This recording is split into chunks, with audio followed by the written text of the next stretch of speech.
semoga kalian sehat selalu ya. Amin. Kali ini Mimin bakal nge-review film horor Indonesia terlaris sepanjang masa berjudul KKN di Desa Penari.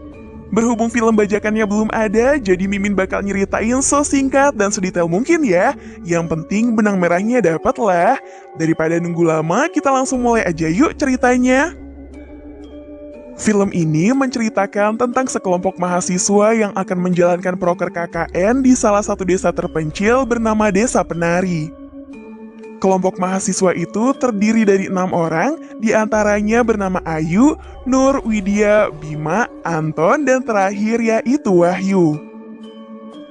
Sebelum memasuki Desa Penari, Nur sempat melihat seorang kakek yang seolah memberikan isyarat agar dia tidak memasuki desa tersebut.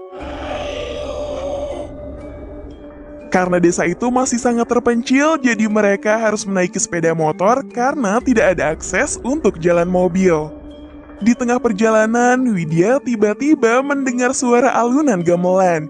Ia pun berpikir jika di dekat daerah itu ada semacam tempat hiburan. Dari situlah keanehan-keanehan mulai terjadi. Ia lalu melihat ada seorang penari yang sedang berdiri di antara pepohonan. Selain Widya, Nur juga merasakan hal yang sama. Ia kerap kali merasa pundaknya selalu berat. Kala itu Nur melihat sesosok tubuh besar hitam dengan mata merah menyala yang seolah selalu mengawasinya. Ternyata Nur mempunyai indera keenam sekaligus mempunyai khodam bernama Bahdok. Mereka kemudian diajak berkeliling oleh kepala desa di sana yang bernama Pak Prabu. Pak Prabu lalu memperlihatkan ke mereka sebuah tapak tilas yang ditandai oleh sebuah gapura. Di sekitarannya banyak sekali sesajen dan juga ada janur kuning. Pak Prabu memperingati mereka agar jangan ada yang boleh memasuki tapak tilas tersebut. Namun, selang beberapa hari kemudian, gangguan demi gangguan dari makhluk halus tidak ada henti-hentinya.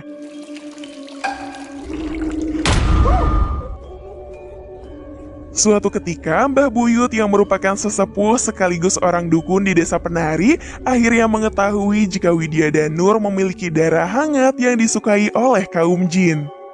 Hal ini dibuktikan saat mereka meminum kopi pahit, mereka justru merasakan rasa manis di kopi tersebut. Padahal jika orang-orang normal, mereka pasti akan merasakan rasa pahit saat meminum kopi tersebut.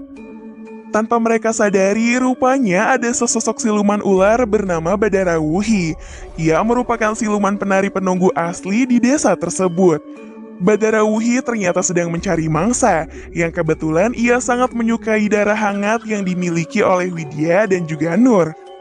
Namun, Badarawuhi tidak ingin mengganggu si Nur karena selain memiliki khodam Bahdok, Nur sangat menghormati Desa Penari juga berperilaku yang sopan. Selama Nur ada di sana, Bahdok tidak tinggal diam. Dia selalu melindungi Nur dari mara bahaya termasuk gangguan dari para jin. Dan karena hal itu, Badarawuhi hanya bisa memangsa Widya. Selama ini ternyata Bima menyukai Widya. Namun karena cintanya bertepuk sebelah tangan, ia rela melakukan ritual agar bisa memelet si Widya. Badarawuhi yang mengetahui itu, ia pun masuk ke dalam mimpinya.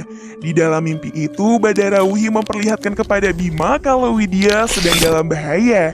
Terlihat tubuhnya dililit oleh banyak ular. Badarawuhi mengatakan Widya tidak akan pernah bisa keluar dari desa ini. Mengetahui hal itu, Bima sangat ingin menolongnya. Satu-satunya cara agar Widya bisa selamat, Bima harus mengambil sebuah benda bernama mahkota Kawaturi yang ada di tapak tilas. Jika mahkota itu berhasil didapat, Bima harus segera memberikannya kepada Widya. Dia nggak bakal bisa lepas. Suatu hari, Bima akhirnya nekat mengambil mahkota tersebut. Setelahnya, ia pun meminta tolong kepada Ayu untuk memberikan mahkota itu kepada Widya. Namun, Ayu yang sejak dulu menyukai Bima memilih untuk tidak memberikan mahkota itu dan ia lebih memilih untuk menyimpannya. Ia pun bilang ke Bima kalau mahkota itu sudah hilang. Bima yang mengetahui itu jelas marah dan pergi meninggalkannya. Tak jauh dari sana, Nur rupanya mendengar semua percakapan mereka. Suatu ketika Ayu didatangi oleh Badara Wuhi.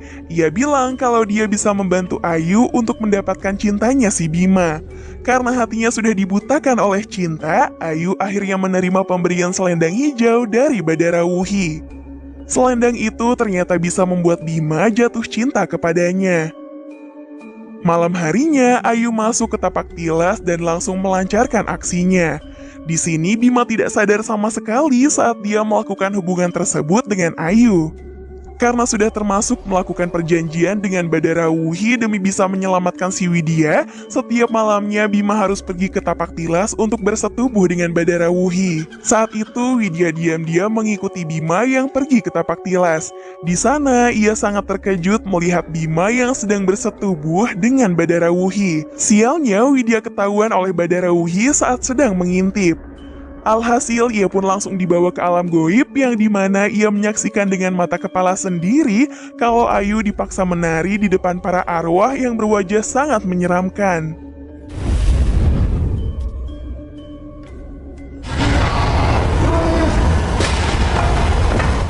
Ayu dipaksa menari untuk menghibur mereka. Tubuhnya seolah bergerak sendiri sekalipun ia menolak. Kini Ayu menjadi budak dari Badara Wuhi, dan sekarang ia akan menggantikan posisinya sebagai penari untuk menghibur makhluk-makhluk menyeramkan tersebut. Untuk mengatasi masalah ini, mereka meminta bantuan kepada Mbah Buyut. Mbah Buyut ternyata bisa berubah bentuk menjadi seekor anjing sampai akhirnya ia pun berhasil menemukan Widya. Widya sangat ingin menolong sahabatnya, namun apa daya dia tidak memiliki kapasitas tersebut. Ia kemudian berlari mengikuti jejak Mbah Buyut yang sudah berubah menjadi seekor anjing. Sampai akhirnya Widya pun benar-benar selamat dan bisa keluar dari tempat tersebut. Sedangkan Ayu, ia selamanya akan menjadi seorang budak Badara Wuhi dan dia akan selamanya menari untuk menghibur para penghuni desa penari. Dia marah karena apa yang kamu bawa ke dalam desa ini. Perbuatan Ayu dan Bima dijadikan alasan kuat Badara Wuhi untuk menuntut tumbal, dengan dalih kalau mereka sudah melanggar larangan serta menodai tempat yang dianggap suci. Seperti yang kita tahu, Bima melakukan ritual pelet dan bersekutu dengan Badara Wuhi, sedangkan Ayu ia sudah bersetubuh di tempat tersebut.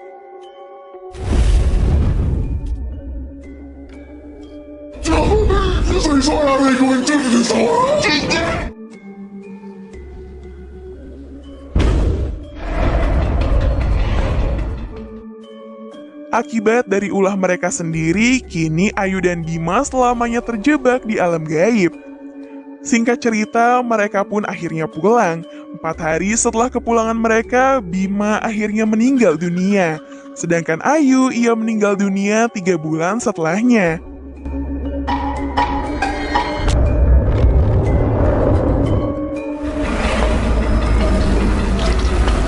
Kami ke sana untuk menjalankan proker KKN kami.